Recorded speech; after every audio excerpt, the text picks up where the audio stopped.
across the country. It's just like saying you need doctors and you don't have medical schools.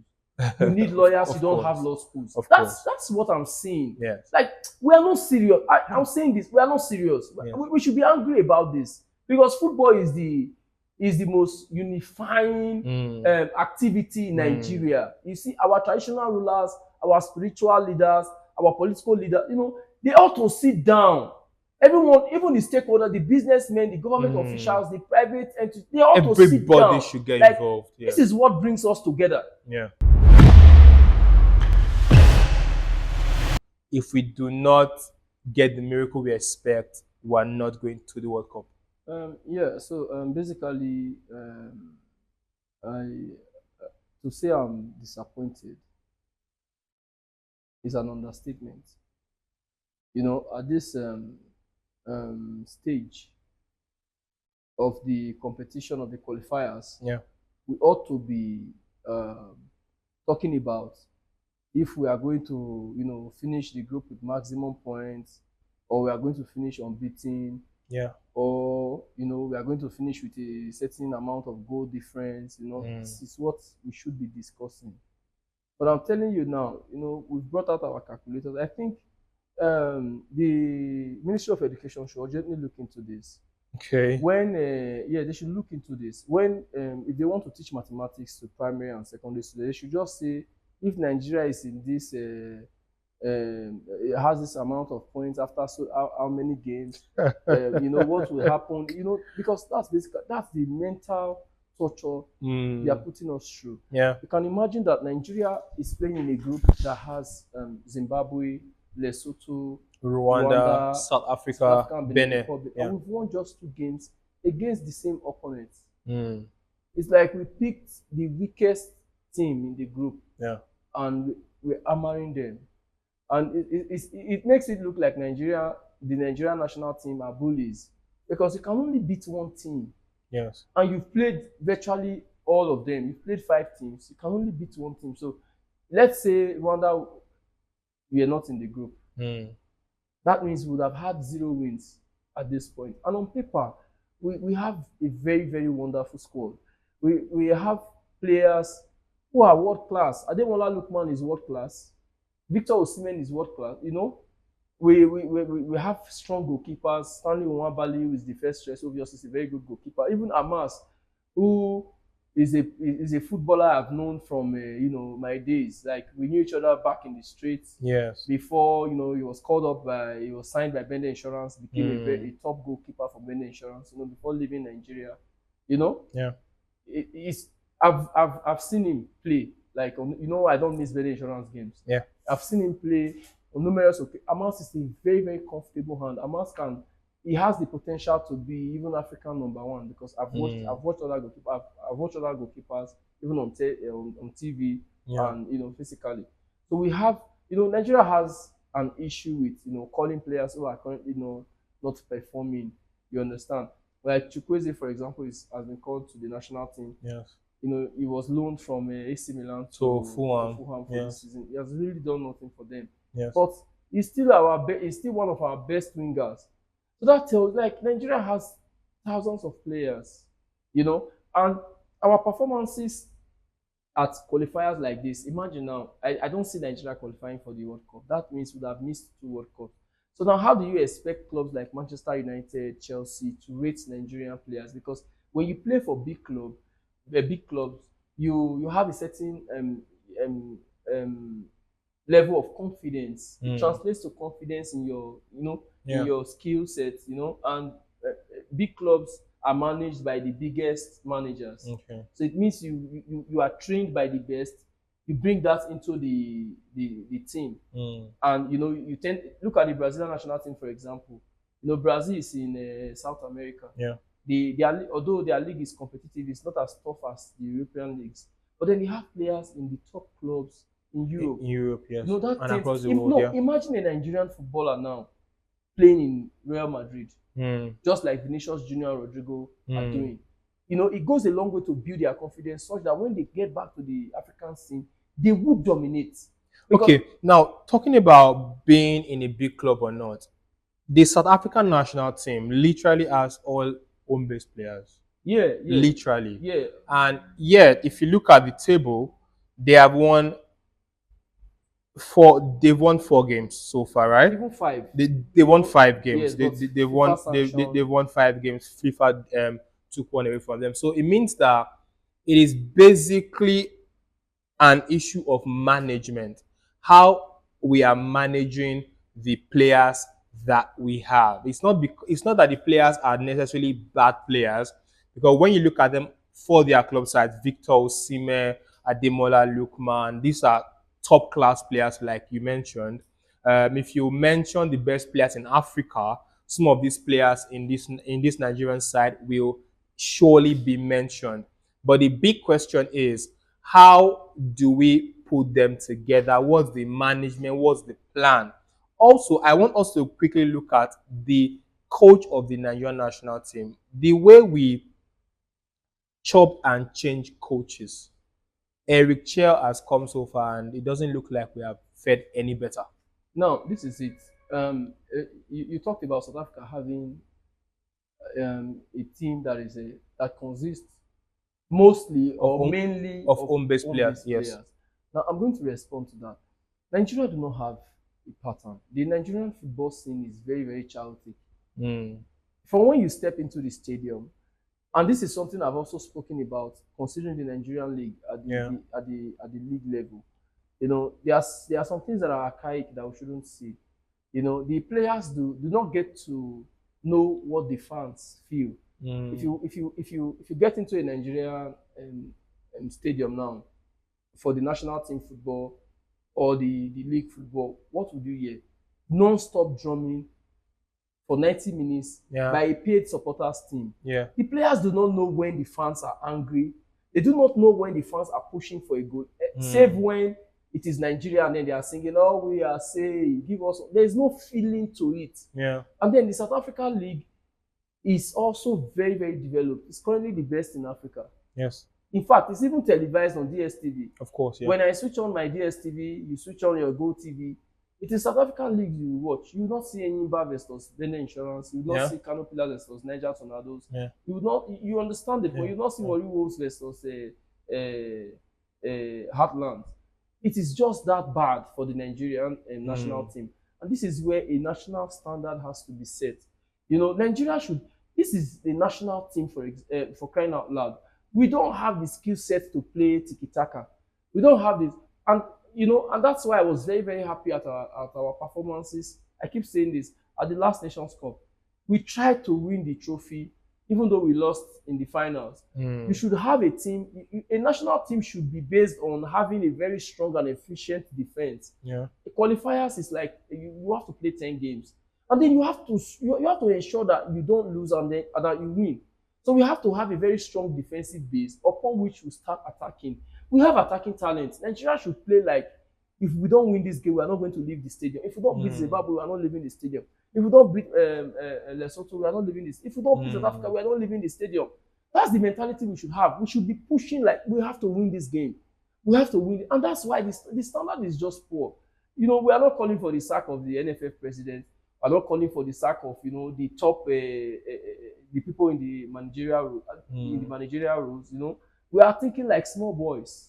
I think that if we do not make this World Cup, it will be the second time in a row. In a row, I think that people should resign voluntarily. No. Imagine the English national team missing out on 2 World Cups.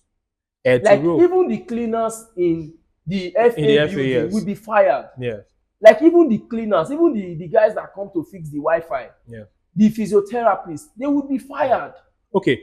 Another thing I have noticed about Nigerian football at the national team level is that there is no growth process for the players. For example, since the end of the careers of players like Jojo Okocha and Kanu Nwankwo, there has been no replacement. There's no process through which we mentor younger players to take over from the current set of players we have in the Super Eagles. For example, now, if you look at the English national team, for example, you'll notice that you have some 18, 19-year-old players already joining the team.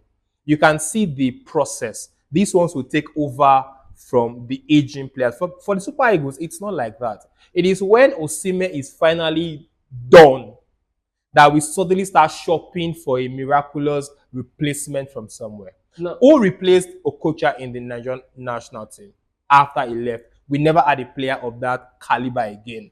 Mikel Obi, Kano Nwankwo. You can go on and on. So it for me, it's the system that does not help us continuously develop these players so that whenever a Victor Osimhen is not available or is not firing, we have someone else who can step in and do the job. now I would respond to that by saying that we don't necessarily need to have a player in Okocha or Kanu Nwankwo's mode, to play as a national team. Football is evolving. Steven Gerrard said something. He was asked by Rio Ferdinand, who is the best midfielder between Steven Gerrard, Frank Lampard, and Paul Scholes. And then, he highlighted the strengths and characteristics of all the players. And he said something that if Paul Scholes was to be playing in this generation, he would have been the best amongst them because of how football is now. Football has evolved. Paul Scholes was a player that was, very, very impressible, could play the pass and, stuff like that. So I don't think we need to have an Okocha. We just need to have players who are at the top of their games. And I've always said this. We ought to have local government centers for football. We ought to have a center. We ought to have 3-4 centers, even in each local government, where young players are taught the art of football. Football is something football is a science. Football is no longer just an art. Football is a science where data can be interpreted and manipulated to get results. We have 774 local governments. If you have 4 football centers in all local governments, that gives you more than 3,000 football centers. Are you telling me that in 3,000 football centers we cannot have 30 good players that can compete with any other teams in the world? Even the Nigerian club sides in the Nigerian Professional Football League, of course, do not even have very functional academies. There is no pathway to. Do you know what annoyed me? On my way to the studio last week, immediately I got down from my cab. I saw the Benin Insurance football team. They were coming from training. Officials sat down while players who just trained stood. I was irritated. Like, I was watching Guardiola the other day, and he said that he loves to keep the officials away from the footballers. Yes, they literally go in 2 buses. Yes. But then, why do you need so many officials in a training, in a day that they have to train? And then you are taking them on the same buses. I said, Benin, you can quote me anywhere. Benin Insurance players, they stood on that bus. And I was irritated and annoyed. And this is a Division 1 team. Like, this is a first division team in Nigeria. Yeah. What's the pathway from the academy where you pick players even from primary and secondary school? Yeah. You teach them football over a period of 6, 7 to 10 years, and then they are skilled, and then they start playing in the Nigerian league. They have signed professional contracts. You are sure about their medical and age history. Yeah. You are sure about you know which player has suffered ankle or knee injuries, ACLs before. Of course. You know their actual age. Because we should not be covering issues. I'm very, very do you know I tried to open my calculator today? It did not open. The app did not open because it's tired of me saying Nigeria has +2, South Africa has +3, Benin Republic has +4. What will happen if an earthquake happens in an uninhabited area? It's what will happen if thunder strikes, if there is a miracle. I'm getting annoyed of it. Our final game is against Benin here in Nigeria. Do you see any hope for Nigeria going to the World Cup? I'm sorry to break your hearts. We should just forget about the World Cup. And this is an injustice to players like Victor Osimhen, players like Ademola Lookman, maybe Alexi Iwobi. Yeah. They've missed out on 2 straight World Cups. Yeah. Now imagine that tomorrow I want to compare Victor Osimhen with, let's say, even players like Benjamin Sesko, Erling Haaland, because they are all top class players. Yeah. Let's be honest. We tend to, there's this imposter syndrome that worries Nigerians. We tend to look down on our players. Yeah. And that's because we are not performing at the African and global stage. So imagine that I'm arguing that Osimhen is top 5 in the, and then it's Osimhen that does not even go to the World Cup. Yeah. No, it's irritating. Like, there should be various minimums that the Nigerian football management, the staff, the crew, the management, the coach, the coaches should have. There's a standard like if you don't make the World Cup, in fact, you should even return your salaries. Well, it's one argument I personally have against someone like Alan. He has not been to the World You Cup. He has understand? not been to the European Championship. But of course, Norway is not Nigeria. Norway is not as It's big not the or as giant big of Europe. exactly like Nigeria. No, the mathematics is because we cannot even qualify as best losers. You need we need Africa needs just 4 teams to compete in the intercontinental playoffs. Okay. Now, currently, South Africa is ranked 8th out of 9th Okay. in the group for best losers Yeah. because they have 14 points. Yes. Mind you, Benin Republic currently tops. That tells you that even if we win there are already teams with around 17, 18 points already. Yes. Yes. On the best losers table. Yes. So if we don't qualify as first, we cannot go as so it's just good as gone. I'm sorry to hurt your feelings if you actually believe that Nigeria can qualify, but it's not going to happen because South Africans are going to lay their lives. Okay. Now, this is the expanded World Cup format, and we still do not qualify. Even if I think I've been hearing chatter about FIFA trying to increase the number of participants for the 2030 World Cup Yes. to 64 teams. Yes. I'm sorry, continue at this trajectory, we are still not going anywhere. Because from all indices, Nigeria might end up finishing third. There's nothing to point to the fact that we can even win any of our 2 games based on the lackluster performances that our players have already had. I mean, it's annoying, it's irritating. It hurts my feelings. Just 2 victories. Just 2. What is after this? We keep talking about going back to the drawing board. I've heard about the drawing board in Nigeria for over 30 years. Okay, after every tournament where we fail to do well, we say let's go back to the drawing board. Do we really have this drawing board? And if we don't qualify, what should we do from now? I think we should. I know it will be impossible for us to have now, but I think it's time we have a certain standard. First of all, we should look at developing the league. That's the drawing board you ought to get to. Yeah. You should look at developing the league. And to develop the league, you need to develop the academies. You need to. I think NTA used to televise, league matches. matches. We need to bring back that. Bring that back. We need to put things in place that would ensure that we follow sports at the grassroots level, and we need to remove politics from it, because there's a certain level of distrust. I'm talking about the drawing board now that we ought to go to. Yeah. There's a certain level of distrust in the Nigerian league. That's why you see that. Because look at the top teams in the world; they have very good leagues. Yeah. They have, in fact, having a good league because it's like your league is like the firewood or the fuel that you put in your engine. It's from there you get the best, materials to fuel your national team. We don't have that. Okay, see, I have a question. It's a thought, but let me frame it as a question. If a player like Tolu Arokodare, for example, signs for Wolves, has not scored a goal for Wolves in the league, played 3 minutes or so in their last game. Samuel Chukwueze has not played for Fulham this season.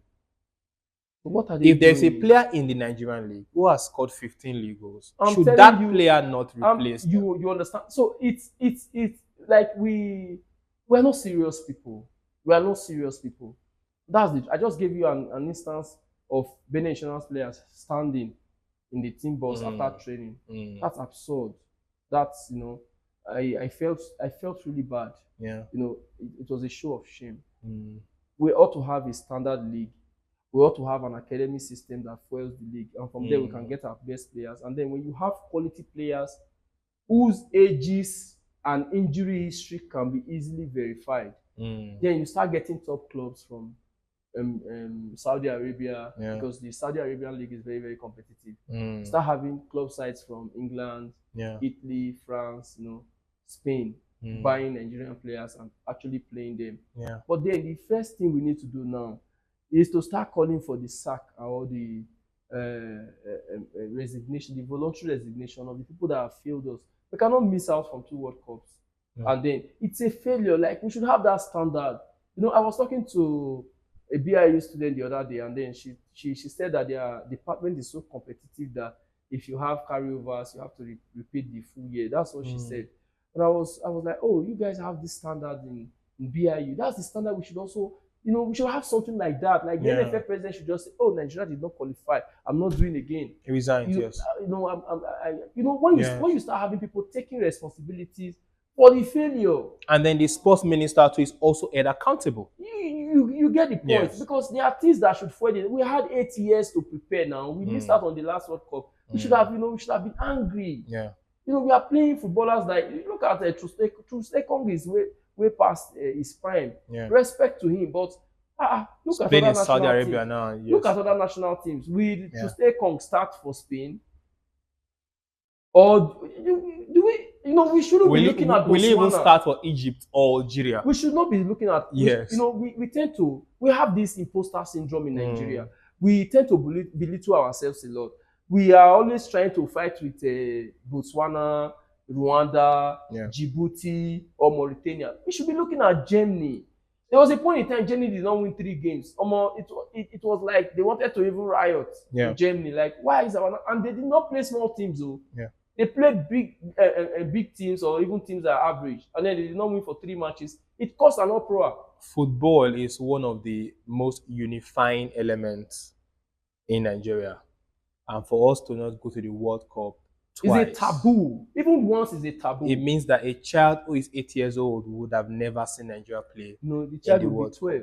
Will be by 12. The time, by the if time, that, I'm not even sure. These guys are not serious. It is. I'm not sure. It is terrible. It is terrible. Sure. We hope that we're able to have a national conversation around the Super Eagles, around our football, and how we're able to move our football forward. But my final thoughts on this, and this is what I think: if a player does well in the Nigerian league, there's nothing stopping that player from playing in the African Cup of Nations, for example. Of course.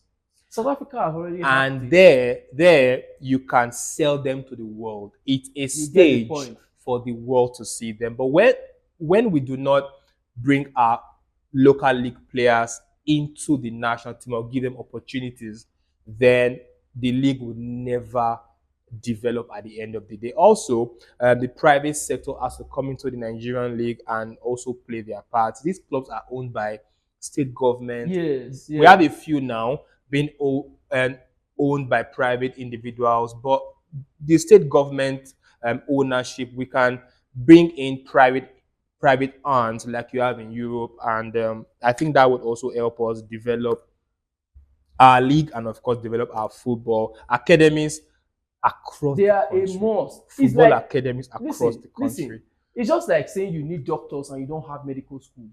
You need lawyers, you don't have law schools. That's what I'm saying. Yes. Like, we are not serious. I'm saying this, we are not serious. Yes. We should be angry about this, because football is the most unifying activity in Nigeria. You see, our traditional rulers, our spiritual leaders, our political leaders, they ought to sit down. Everyone, even the stakeholders, the businessmen, the government officials, the private entities, they ought to sit down. Everybody should get involved. Yeah. This is what brings us together. Yeah. They are even the most vicious ethnic bigots would support the Super Eagles when they are playing, even if it's somebody that they detest that is playing. Of course. Whose tribe they detest that is playing. Of course. They will support that person. So we don't have an excuse at this stage. We don't. There is this funny story of I think it was in 1996 Olympics when Nigeria miraculously came back to did a comeback against Brazil, and there was this funny story of a Muslim, an Alhaji, who was watching the game, and when Kanu Nwankwo equalized and of course scored the winning goal for Nigeria, the Alhaji joined in singing "It's a miracle working God." You understand? You see the beauty of it was that much passion that Nigerians have for football, but it's unfortunate you get the point that we may not. And of course, like we just said, right? If you look at these players in Europe, look at a Bukayo Saka or an Eberechi Eze or a Marcus Rashford, Michael Olise, you hear that they joined Arsenal at 6 or at 7. You You get can see the there's process. their mental health history is known. Everything. Their physical health history is known. Their injury record is there. Their No. age records are also Yes. there. But in Nigeria, you know, I've been with sports lovers, football lovers from other states in Nigeria. We've talked about football. Each time a team is relegated, you start hearing, our state government did not play politics. They should have given this or given that. Now, these are allegations that have not been proven, but that tells you that this is the expectation of the fans. They want their team management to bribe their way to victory, and then this is because the way the league is run is it allows for such conspiracies. For such conspiracy theories. We don't need that. We need to copy the best league in the world, which is the Premier League. All clubs jointly own it. Each one has a share. For a development to be made, you need 14 votes, which is more than 2/3. You need 14 votes. They sit down, they analyze it, and then it comes out. That's a way to move the league forward. Also, there are also mandatory requirements of football clubs having academies. You understand? So we have to look for a way to go, even if it means that our government would make losses or subsidize the cost of football academies, or the state government should just leave these football clubs alone for people who are in the private sector who want to run the club because they want to make profit, because football brings money. Of course. They should do that. I don't want my calculator to be. There's something else I wanted to calculate today, but because the truth is that if we develop these club sides, they can in turn generate revenue. They generate revenue to run themselves. Image making for the country. Right now, it looks like it is the state government that pays monthly salaries to these players like civil servants, and it's not. It's not encouraging at all. When we hear Brazil, we tend to think about their football. Most Nigerians do not know if the Brazilian government operates they have an authoritative regime. They don't know if they operate a capitalist or socialist system. No, we don't know. We just see their football team. This is like the easiest way, apart from our music, to market and to an extent, country. Nollywood now.